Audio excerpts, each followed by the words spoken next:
قرآن کریم کی جو آیت کریمہ میں نے آپ حضرات سامنے پڑھی ہے، اسی سے متعلق چند منٹ آپ حضرات سے گفتگو مجھے کرنی ہے۔ اللہ پاک سے دعا فرمائے کہ اللہ تعالیٰ میری زبان سے ایسی باتیں کہلائے جو میرے لیے بھی فائدے مند ہوں، آپ حضرات کے لیے بھی فائدے مند ہوں۔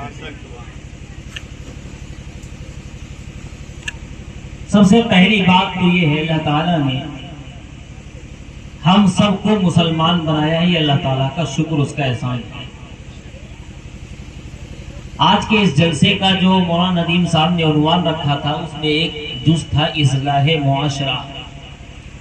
اصلاح معاشرہ کا مطلب ہوتا ہے ہندی میں سماج سدھار، کہ جو سماج ہے، جو ہمارا معاشرہ ہے وہ اچھا ہونا چاہیے، جو اس کے اندر برائیاں ہیں وہ ختم ہو، یہی مطلب ہوتا ہے اصلاح معاشرہ کا۔ تو اللہ تعالیٰ نے دنیا میں سب سے خوبصورت مذہب جو دنیا میں اتارا ہے وہ ہے اسلام، اور دنیا میں جتنے بھی مذہب ہیں اسی سے نکلے تقریباً۔ اگر اللہ تعالیٰ نے ہم کو دنیا میں مسلمان بنا کے بھیجا ہے تو ہمیں سب سے پہلے نمبر پر یہ معلوم کرنا چاہیے اور معلوم ہونا چاہیے کہ مسلمان کسے کہتے ہیں۔ مسلمان اسے کہتے ہیں جو اسلام کو مانتا ہے۔ تو اب سوال ہوگا کہ اسلام کسے کہتے ہیں؟ میں موٹی موٹی باتیں بتاؤں گا تاکہ آپ حضرات اس کو سمجھیں، کچھ یاد رکھیں۔ تو اسلام کہتے ہیں، اسلام نام ہے فرما برداری کا، اطاعت گزاری کا، اور آسان کر کے سمجھیں تو کہنا ماننے کا۔ اسلام نام کس کا ہے؟ کہنا ماننا، اطاعت کرنا، حکم ماننا، یہ نام ہے اسلام کے معنی۔ اب اس میں اصطلاح میں اگر آئیں گے تو اللہ رب العزت کا کہنا ماننا، اللہ کے رسول کی باتوں کو ماننا، صحابہ کی باتوں کو ماننا، اور جتنی بھی اچھی باتیں ہیں سب کو ماننا، یہ ہے اسلام۔ اور جس نے اللہ کی بات مان لی، جس نے رسول اللہ کی اطاعت کر لی، صحابہ کے نقش قدم پر چلا، اولیاء اللہ کی باتوں کو جس نے مانا اور ویسے ہی اپنی زندگی گزاری، اسی کو کہتے ہیں مسلمان۔ تو مسلمان کا مطلب بہت آسان زبان میں یہ ہوا کہ کہنا مان، اطاعت گزاری کرنے والا، فرما برداری کرنے والا، اور آسان زبان میں کہنا ماننے والا، یہ ہے مسلمان کا مطلب۔ قرآن کریم کی جب اتنی بات آپ سمجھ گئے، قرآن کریم کی جو میں نے آیت پڑھی تھی، اللہ تعالیٰ نے اس میں فرمایا کہ تم سب سے بہترین امت ہو۔ امت سمجھتے ہیں کس کو کہتے ہیں؟ دنیا میں جتنی بھی نبی آئے، اس زمانے کی جو قوم تھی جس پر جس نبی کا نزول ہوا، اسی قوم کو امت کہا جائے، اس نبی کی امت کہا جاتا ہے۔ چونکہ سب سے آخری میں ہم سب کے آقا، ساری کائنات کے آقا حضرت محمد الرسول اللہ صلی اللہ علیہ وسلم، جن کی تعریف میں آپ حضرات ابھی تک نعت سن رہے تھے، سب سے آخری میں تشریف لائے۔ تو اب دنیا میں جتنے بھی انسان ہیں، سارے کے سارے انسان ان کی امت ہیں۔ اس میں اللہ تعالیٰ نے اس قرآن کریم کی آیت میں جو میں نے پڑھی تھی، فرمایا تم سب سے بہترین امت ہو۔ آگے فرمایا اخرجت للناس، تم کو لوگوں کے لیے، لوگوں کے فائدے کے لیے بنایا گیا ہے۔ شاید یہ ترجمہ آپ پہلی بار سن رہے ہوں گے، ورنہ عام طور پر ہم مسجدوں میں ترجمہ سنتے ہیں کہ لوگوں کے لیے نکالا گیا ہے۔ اس آیت کا مفہوم اور صحیح ترجمہ اگر سمجھیں گے تو مطلب ہوگا تم کو انسانوں کے فائدے کے لیے بھیجا گیا ہے۔ اب فائدہ کیسا بھی ہو، چاہے اخروی فائدہ ہو، آخرت کا فائدہ ہو یا دنیا کا فائدہ ہو، اس امت کا کام یہ ہے، امت کے ہر فرد کا اور ہر مسلمان کا یہ کام ہے کہ اس کو اپنی ذات سے دوسرے کو فائدہ پہنچانا چاہیے۔ وہ چاہے ہمارا بھائی ہو، ہمارا پڑوسی ہو، ہمارا دوست ہو، یا ہمارے ساتھ رہنے والا ہو، ہمارے ساتھ میں کاروبار بزنس کرنے والا ہو، کوئی بھی ہر مسلمان کا، ہر امت کے ہر فرد کا یہ کام ہے کہ وہ اپنی ذات سے دوسرے کو فائدہ پہنچائے۔ انشاءاللہ اگر اس بات پر صرف عمل کر لیا جائے تو جتنی بھی سماج کے اندر برائیاں ہیں، جتنے بھی ہمارے معاشرے میں خرابیاں ہیں، انشاءاللہ تعالی وہ ساری ختم ہو جائیں گی۔ لہذا آج کے اس جلسے سے اور میری گفتگو کا پیغام صرف یہی ہے کہ ہم اور آپ اور سارے لوگ کم سے کم یہ بات طے کرنی ہے کہ زندگی میں کبھی بھی کسی کو اپنی ذات سے نقصان نہیں پہنچانا ہے، اس کو فائدہ ہی پہنچانا ہے۔ آگے جو بات فرمائی، تأمرون بالمعروف وتنہون عن المنکر، کہ تم اچھی باتیں بتاتے ہو اور جو برائی دیکھتے ہو اس سے روکتے ہو۔ یہ بہت بڑا کام ہے اور مین کام ہے، مین پوائنٹ کا کام ہے اس امت کا۔ دنیا کے اندر کوئی بھی ایسی برائی جو انسان، تمام برائیاں ہمارے معاشرے میں کس کا نام لیا جائے، شراب ہے، جوا ہے، چوری ہے، ڈکیتی، یہ ساری برائیاں تو آپ حضرات جانتے ہیں جو ہمارے معاشرے میں ہیں۔ اگر کوئی یہ کرتا ہے تو سب سے پہلے اس کو کیا کرنا، اس سے سمجھانا ہے کہ بھائی یہ بری چیز ہے، اس سے رکو۔ قرآن کی بھی یہی تعلیم ہے۔ جس زمانے میں اللہ کے نبی دنیا میں تشریف لائے بہت برائیاں تھیں، اور سب سے بڑی برائی اس میں دو تھی جو قرآن نے ذکر کی، ایک شراب، ایک جوا۔ اللہ تعالیٰ نے، اور ایسی یہ برائی تھی جو ان کے اندر گھر کر چکی تھی، اور اسی بنیاد پر ان کے یہاں شادیاں ہوتی تھیں۔ جس ہمارے یہاں بھی معاشرے میں جو شادیاں ہوتی ہیں، نکاح ہوتے ہیں، تو کس بنیاد پر ہوتے ہیں؟ مال کی بنیاد پر ہوتے ہیں۔ اگر لڑکا ہے تو مال کی بنیاد پر، اور لڑکی ہے تو خوبصورتی کی بنیاد پر۔ لڑکا مالدار ہو، چاہے جیسا ہو، چاہے جیسا کلر ہو، چاہے جتنی برائیاں ہو، مال اگر اس کے پاس ہے، پیسہ اگر اس کے پاس ہے تو ساری برائیاں دب جاتی ہیں۔ ایسے ہی لڑکی کے اندر کتنی بھی برائیاں ہوں، لیکن اگر وہ خوبصورت ہے تو ساری برائیاں پیچھے چلی جائیں گی، بس یہی اس کے لیے کافی ہے۔ اس معاشرے میں، اس زمانے میں، ہمارے سماج میں اس ٹائم یہی دیکھا جا رہا ہے۔ اس زمانے میں کیا ہوتا تھا، جب کوئی آدمی کسی کے پاس رشتے کے لیے جاتا تھا تو پہلے سب سے پہلے بات یہ آتی تھی کہ تمہارے یہاں شراب کتنی پرانی ہے۔ تو ایک آدمی نے کہا بھائی ہمارے یہاں 100 سال پرانی شراب ہے، 100 سال پرانی۔ کہا بھائی تم ہمارے لائق، رشتے کرنے کے لائق نہیں ہو۔ کہا ہے ہمارے پاس 200 سال پرانی۔ یہ بنیاد تھی رشتوں کی۔ قرآن نے اس کو دھیرے دھیرے ختم کیا۔ وہ آیات نازل ہیں قرآن پاک میں۔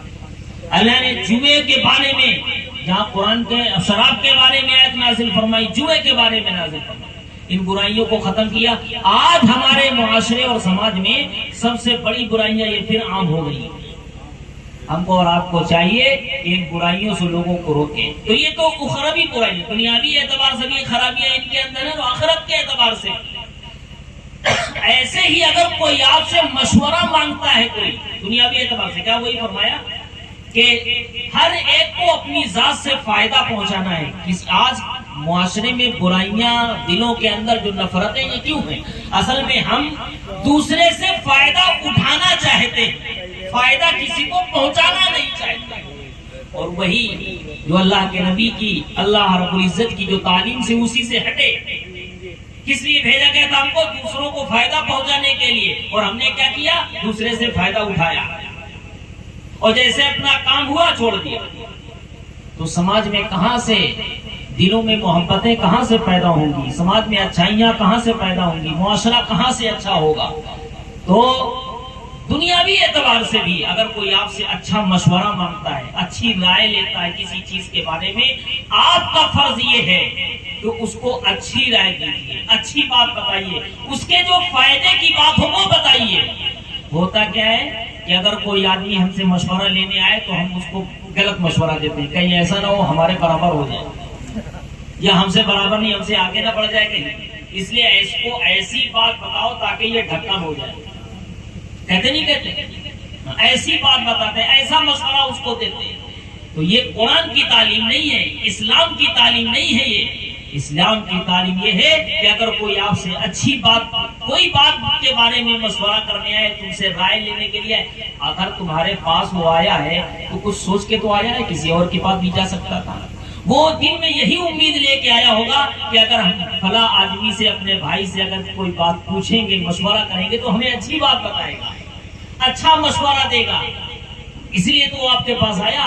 اگر آپ نے اس کو غلط مشورہ دے دیا اور وہ خدا نہ خواستہ آپ کے اس بات ماننے کی وجہ سے کہیں ڈھکن ہو گیا، یا اس کا نقصان ہو گیا، یا وہ برائیوں میں پھنستا چلا گیا، تو پھنسنے کے بعد پھر وہ آپ کو دعا دے گا کہ بدعا دے گا؟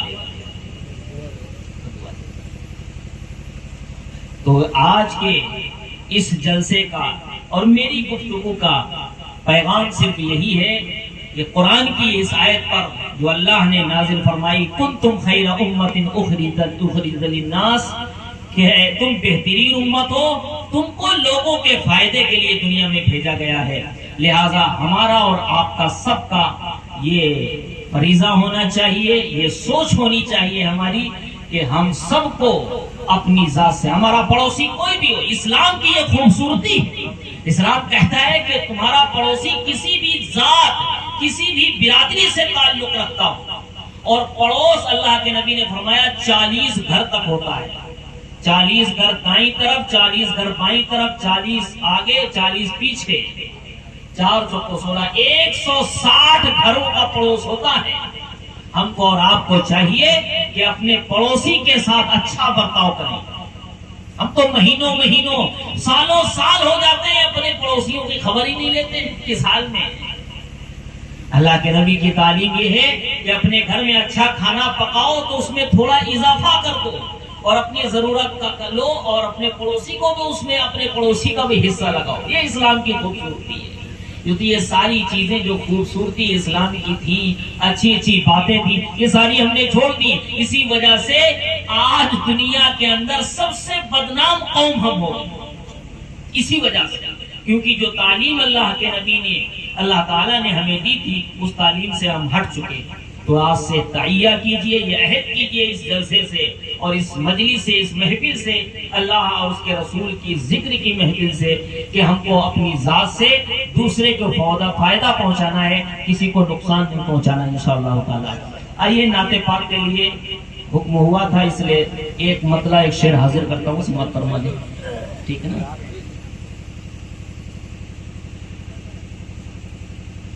رہبر میرے آقا کے جیسا نہیں مل سکتا، رہبر میرے آقا کے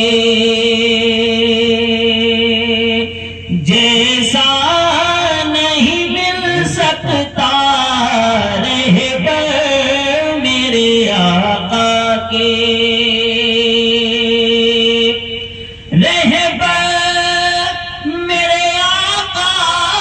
کے، جیسا نہیں مل سکتا بن آپ کے جنت کا، بن آپ کے جنت کا رستہ نہیں مل سکتا بن آپ کے جنت کا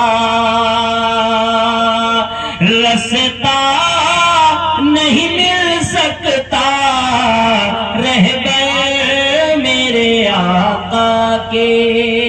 اور یہ بھی شعر توجہ کے ساتھ سنا فرمایا حضرات کہ سرکار کو دیکھا تو پھر بولی حلیمہ یہ، سرکار کو دیکھا تو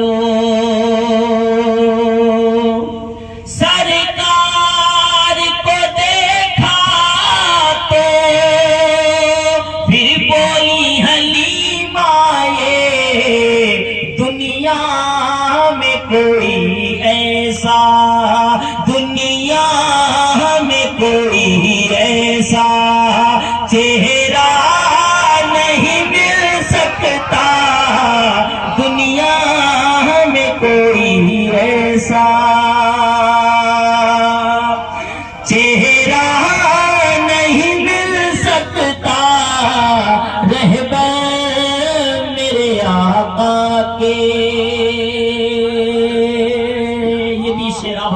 توجہ کے ساتھ سماعت فرمائیں. پیچھے سے حکم ہو رہا ہے کہ دوبارہ اس کو پڑھا جائے. اب حضرات سننا چاہتے ہیں اس کو بھی دوبارہ؟ ہاں تو اسی توجہ کے ساتھ جیسا ابھی سنا، یعنی پرانا ہو گیا تو سماعت فرمائیے سے کہ سرکار کو دیکھا جب تو بولی حلیمہ یہ سرکار کو دیکھا جب،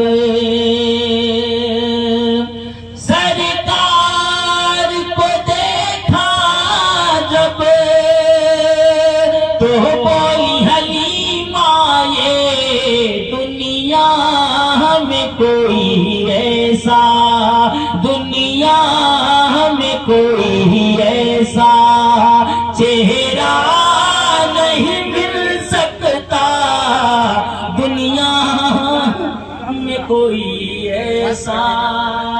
جزاک اللہ خیر. بہت خوب ماشاءاللہ. یہ محفل یاد رکھی جائے گی انشاءاللہ، پناہ پور کی یاد.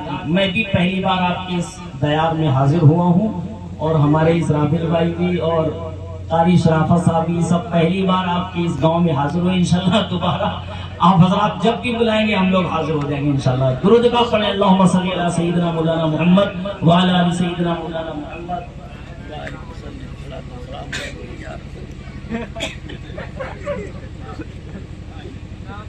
ایک بار بھی درود پاک پڑھیں. اللہم صلی علی سیدنا مولانا محمد وبارک وسلم. کہ الفت ہی نہیں جس کو سرکار دو عالم سے، الفت ہی نہیں جس کو، الفت ہی نہیں جس کو سرکار دو عالم سے، کوثر کا اسے ہرگز، کوثر کا اسے ہرگز پیالہ نہیں مل سکتا، کوثر کا اسے ہرگز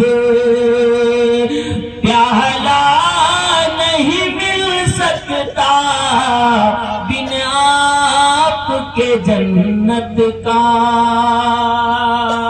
رستہ نہیں مل سکتا. رہبر میرے آقا کے نعت پاک کا آخری شعر کہ جس طرح بلال اپنی آقا کے تھے شیدائی، جس طرح بلال اپنے، جس طرح بلال اپنے آقا کے تھے شیدائی، دنیا میں کوئی ایسا، دنیا میں کوئی ایسا شہدا نہیں مل سکتا، دنیا میں کوئی ایسا شہدا نہیں مل سکتا، بن آپ کے جنت